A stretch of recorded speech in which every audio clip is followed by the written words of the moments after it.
একটা পোলায় তার মারে মারার জন্য খাবারে বিষ মিশাইছিল। তারপর তার বউ কইলো, এরকম পাষাণ কেন তুমি তুমি তোমার মারে মারার জন্য খাবারে বিষ মিশাইছো?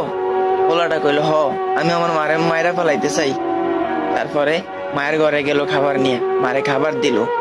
তারপরে চলে আসলো রুমে। হঠাৎ করে রুম থেকে নীরবতা আসলো।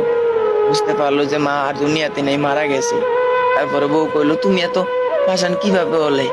যে মা তোমারে জন্ম দিছে সেই মারে তুমি মেরে ফেলেছো?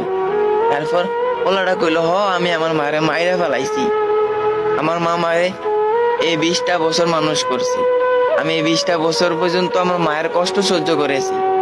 আমার মা অসুস্থ, শরীরে পোকা কিরকম কিলবিল করতেছে। আমার মায়ের চিৎকার আমি প্রতিটা রাতে শুনতে পাই। আমার আর সহ্য হয় না। আমি আমার মারে